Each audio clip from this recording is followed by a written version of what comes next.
From the Masai Mara in Kenya and the Greater Kruger National Park in South Africa, 5 expert safari guides that live and work in the bush 365 days a year follow a cast of compelling animal characters and document the unfolding stories of their lives.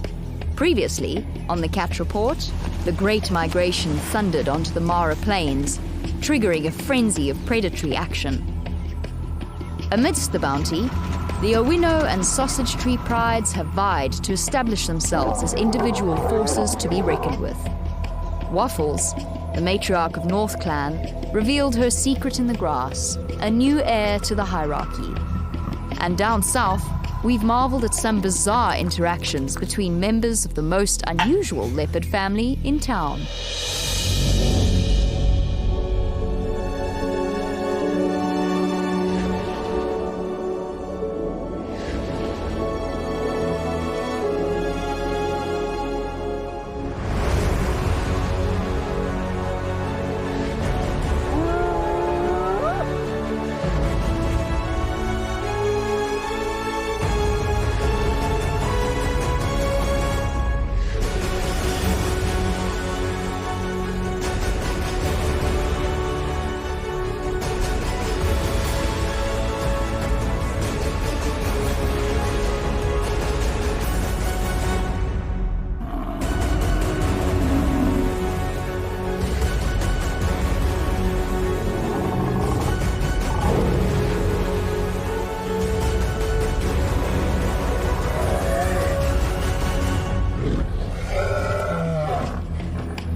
Hello and welcome to the Cat Report. Once again, we find ourselves exploring the Western Kruger at Djuma Private Game Reserve, the realm of the feisty, some might say grumpy, leopard queen Thandi.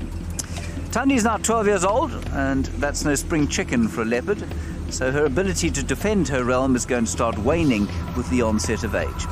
She's had many cubs over the years. The latest, of course, is 9-month-old Tlalamba. And Tlalamba, although still very reliant on her mother, is starting to show early signs of independence. Thandi also has another daughter in this area, the 4-year-old leopardess Guchava, who is self-sufficient and territorial in her own right.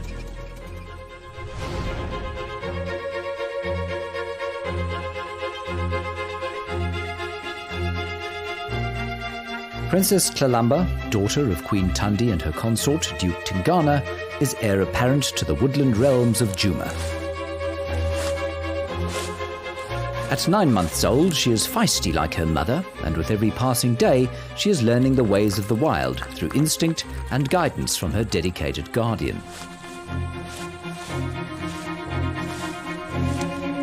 If all goes according to plan, when Tlalamba comes of age, she will occupy a part of the Queen's territory.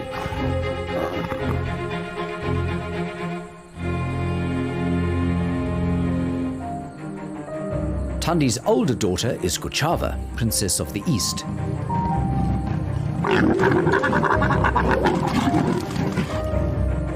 Guchava is 4 years old and raising her very first cub. She has established a territory that borders the Queen's. As a mature, independent female, she must defend her territory for the benefit of her own bloodline. This, like her mother, she does with ferocious intent. We find ourselves sitting beneath the knobthorn tree in which a 4-year-old leopardess called Guchava is now perched. Her name means afraid, and so she was earlier today when her grumpy mother Thandi, Queen of Djuma, chased her up there. Things are quiet now, but this little area earlier today saw a meeting of almost all of Djuma's favourite cat characters.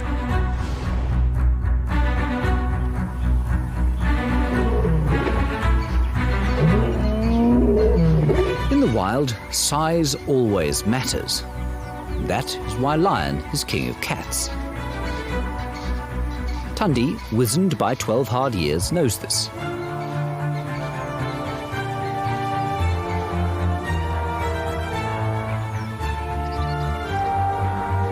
Grumpy and irascible she may be, but in this case a prudent retreat was her only option. as the triple tawny trouble of the Avoca boys popped their heads out of the waving winter grass. Tundi was in fastidious marking mode as she departed. The reason soon became apparent as the Queen's already frayed temper exploded into rage with the discovery of an intruder in her territory. It was Kuchava, her 4-year-old daughter.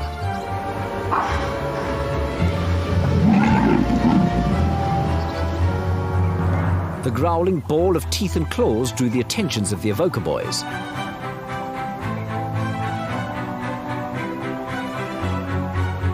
And Kuchava sought a spiky refuge in a knobthorn tree. Although perched somewhat uncomfortably, at least she could remain clear of the terrifying lions and her intolerant mother. It seems to me this whole incident was rather serendipitous. While Kuchava came north to mark her northern frontier, so Tundi happened to be marking her southern boundary. Now, while it's quite unpleasant to watch the mother hissing and growling at Kuchava, the daughter didn't want to be around the mother either. Kuchava is a territorial leopardess. She came here to mark her territory and perhaps tried to expand towards the northwest, and that's what got her into trouble today. Kuchava isn't the only family member with whom Tundi has had a scrap recently. Whether sparked by her temperamental grumpiness, maternal instincts, or perhaps hunger, food, and not territory, was at the heart of a fight she had with Hosanna. Tristan came across her having it out with her half-brother in the mist the other morning.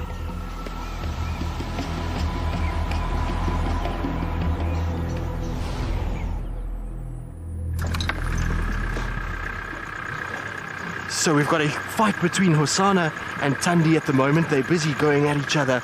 They've just burst out of the bushes and running towards the carcass. There we go. There goes one up the tree. So that's Hosanna that's up there, Tundi below. And you can see they are exhausted. They've just been going at it. Tundi's been chasing him, actually trying to claw at him.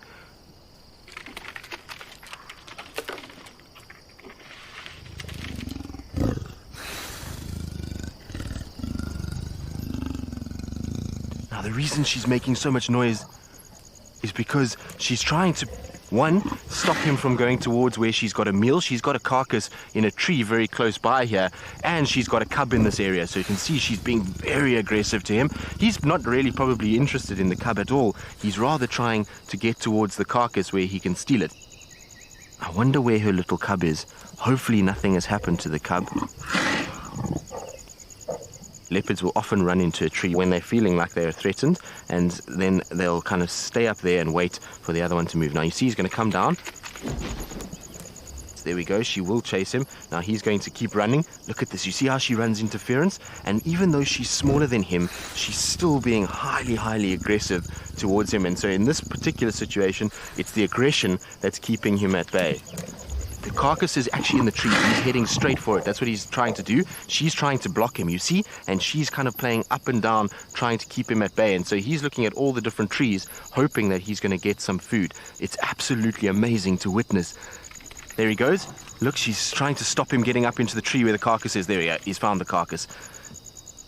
So he's run up, and she's was trying to prevent him from doing this, but unfortunately she's just not big and strong enough to actually compete with him anymore. And it's interesting because a few weeks ago he had a kill and she stole it from him and was the aggressor and pushed him off, and so maybe he's learnt a few lessons. She's talking to the cub, trying to make sure that the cub realizes that she is still around, everything is okay.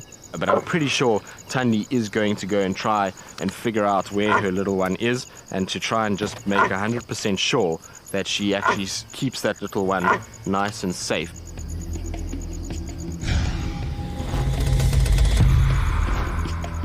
Hello everyone, welcome to a beautiful Masai Mara.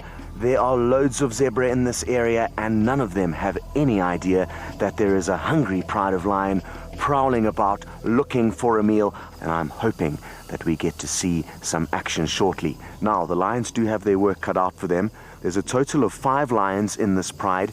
They are called the Owino pride, and we've been lucky enough to follow them very closely over the last year. And what we've learned is that there are 2 mothers and 3 youngsters that are about a year and a half old.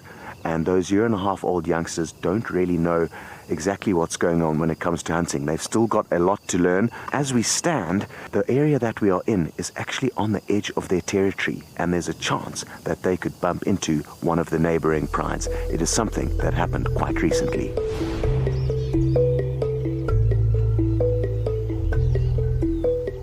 The Owino pride has been growing from strength to strength, especially the 3 youngsters. The 2 mothers who lead this pride have been doing an excellent job teaching these youngsters some essential lessons along the way. A lot of the time, it seems purely play, but the reality is that these playful movements and scenarios are readying the sub-adults for more important business. This pride is the smallest in the area. They are surrounded by more powerful prides and occasionally run into them. This time they were lucky, and it was only 3 adult lioness, the Mogoro pride.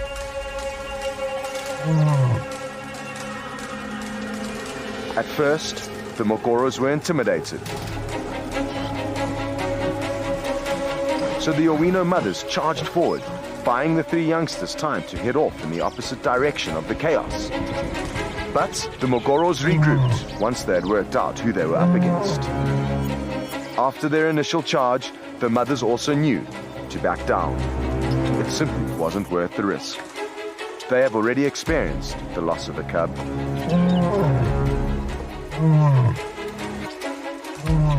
Hopefully soon they will be able to stand their ground with the help of their young.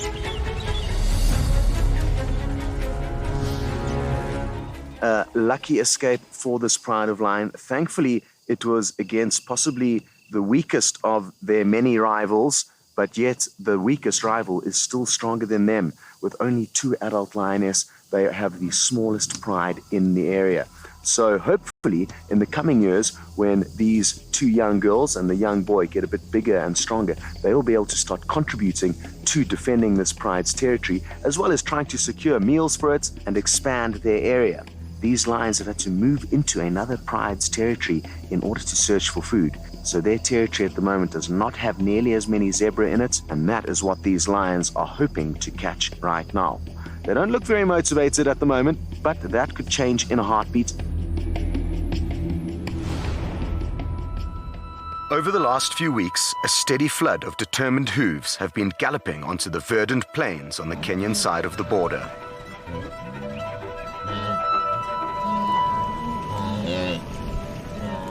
Like a cascade of water falling down the sheer cliffs of a waterfall, streams of wildebeest choose impossible pathways down into the Mara River's belly.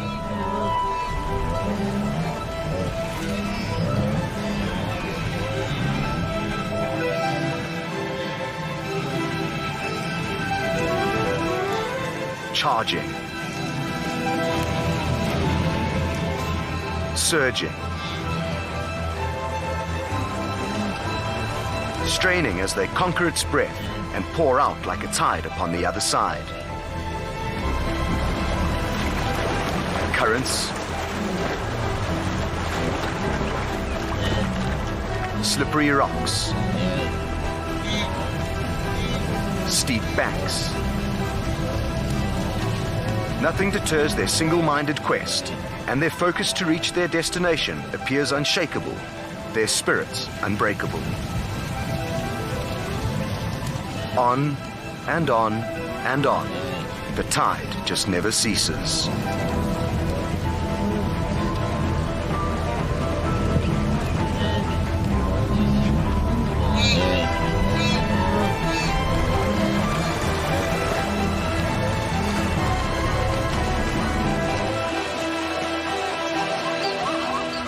But for every paradise won, a test of fire must be overcome.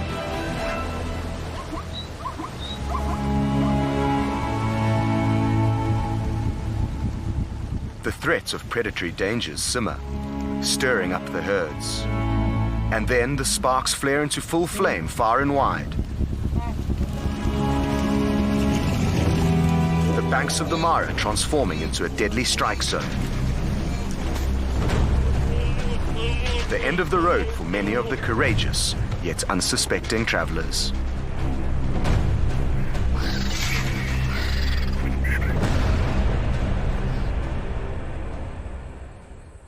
NorthClan's fortunes have changed with the arrival of the migration, and they are all well-fed and very happy. Now, last week with the NorthClan, we introduced the fact that their matriarch Waffles has had a cub. Tiny, tiny little thing, which of course for her means an extended leave of absence from the clan. She returns only to eat and to enforce the hierarchy and make sure they all remember just who's boss. And the fact that she's a mum doesn't mean that she relinquishes control. Fortunately, she doesn't have to keep too close of an eye on them, because their place in the hierarchy is largely ingrained from the moment that they are born. So she can leave them to their own devices, playing and resting around the den site. However, I'm sure you're all keen to see exactly how that little cub is doing. Have a look at the tiniest member of NorthClan.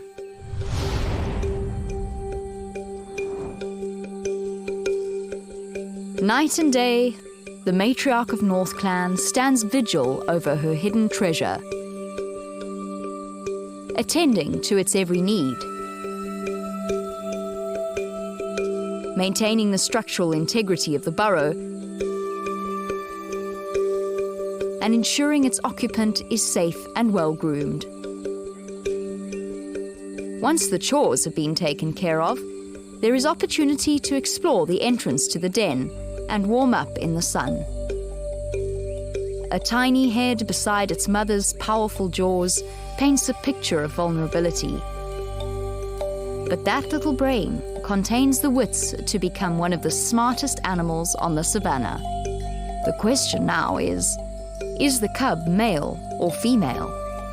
What does this life mean for the aging Waffles' dynasty? A female will inherit the matriarch status. A male will most likely disperse in due course. But those are future woes. For now, keeping baby alive in this tough environment is all that matters. Here we go. She's straight into the den site. Hold on. Let me go in around.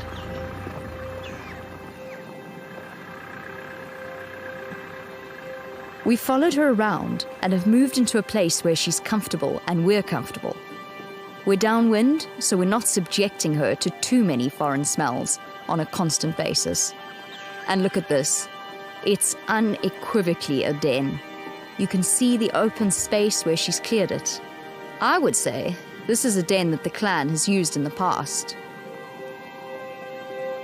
Is this perhaps her next step in getting them a little bit closer to introducing the little cub to the rest of the clan? I can't tell you how excited we are.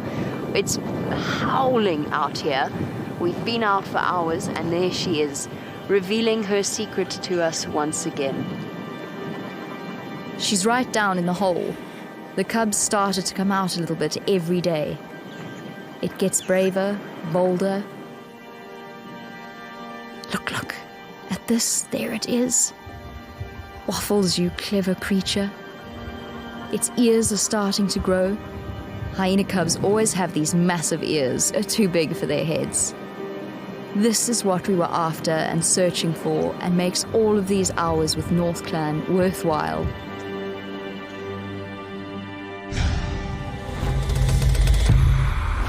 We're still sitting here with Kuchava, who's showing no signs of coming down the tree. And given the rather irascible and vicious welcome she had from her mother earlier, that's not surprising. Now, Tundi could still be anywhere around here, and no doubt still in a foul mood.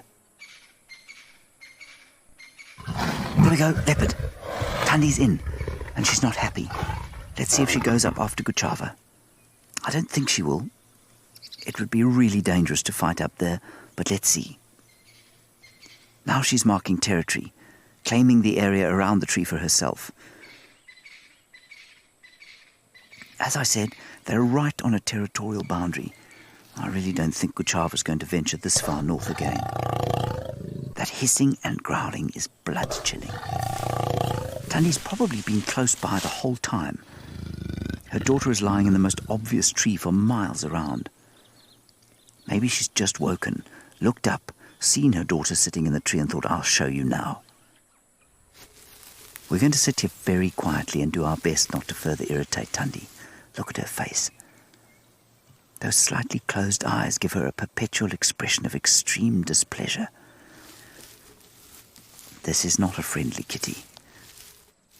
Phew. Exciting stuff. All leopards have their own personalities, of course. With Tundi, you need to keep your distance. She's irascible and, well, much more sensitive to our voices and our proximity than other leopards I've known. Tristan describes her as an angry cat, and I think that's pretty accurate. Meanwhile, Guchava is not looking in the slightest bit panicked by her mother's anger. She's just kind of watching in mild bemusement. But Tundi could come charging out again at any moment. Leopards are not the only cats prone to squabbling, and Scott has his hands full with lions debating ownership of the migration spoils. Well, the Awinos are not showing much interest in catching themselves breakfast after their initial interest, but that was not the case earlier in the week when they rallied together to maximize on the migration bounty. There's no such thing as a perfect kill-out here. There were some unwelcome visitors waiting in the wings to confound their efforts.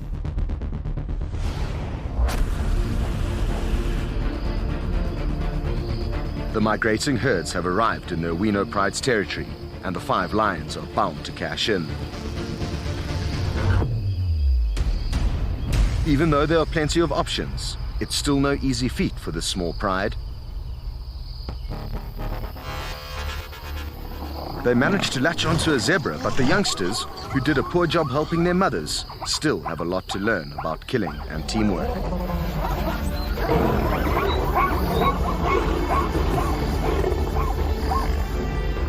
The miraculous escape was temporary, however, and the pride regrouped and then succeeded with their second attempt at the exhausted zebra. But hunting is just one part of survival that this small pride must master. Defense of their hard-won prizes is another. The pride had barely started feeding when a swarm of whooping, experienced scavengers descended. The lions ate as fast as possible, the mothers desperately trying to keep the coordinated clan at bay. But the hyenas were simply too numerous, and it would have been foolish to try and stand up to them. The inexperienced Awinos lost yet another meal to hyenas.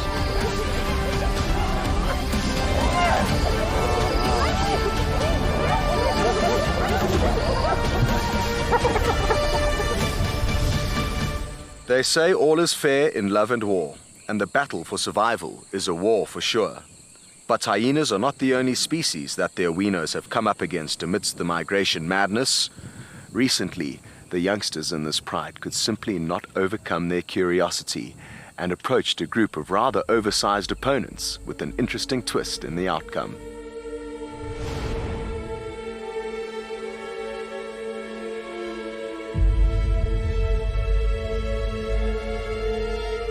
Black rhino are well known for their short tempers, as are young lions for their curiosity. The inexperienced Awino youngsters lock targets onto the vulnerable calf. An easy meal if orphaned, but certainly not if the mother and a bull are near.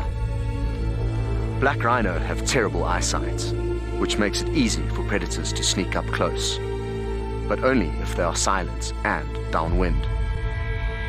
The rhino have sharp noses and ears. Feeling threatened, the bull honed in on the cats and charged forward. We could not believe what happened next. A herd of elephants, also with young, arrived. Elephant mothers are ferociously defensive of their calves and detest lions. But surprisingly, they also have a poor relationship with rhino and deferred their aggression from the lions. The bravery of the rhino in the face of the threat of the larger and more numerous elephants was amazing to watch. Thankfully, this incredible interaction didn't come to blows, and all 3 families left unscathed. It was an epic display of power between 2 of Africa's iconic giants, and a timely reminder to the inexperienced lions of who the real authority is.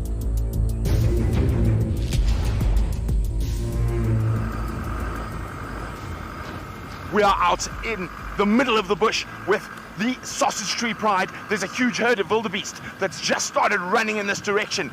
She is looking intent on catching herself a wildebeest this morning. So we're trying to keep our distance. We don't want to interfere. Kinky Tail is right at the front. The wildebeest haven't seen her yet. She is sneaking through the long grass.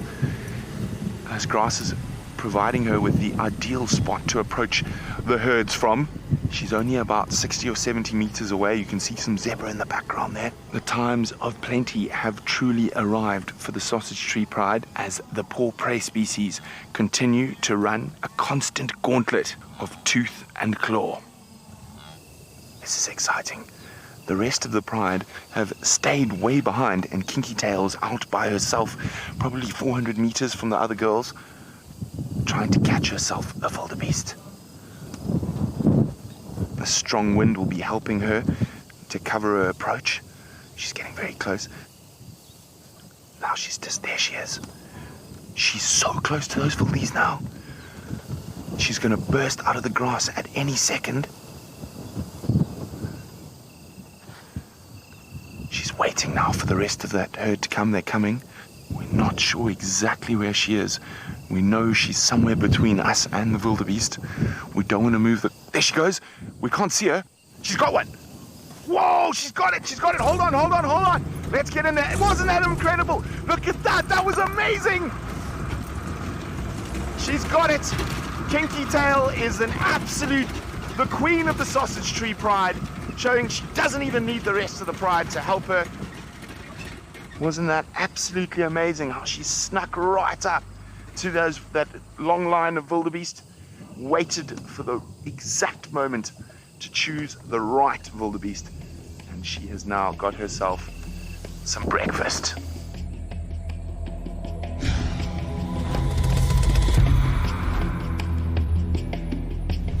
Kinky Tail is indeed a killing machine, perfectly adapted to her environment, as of course are the rest of the mighty predators of the Catapult.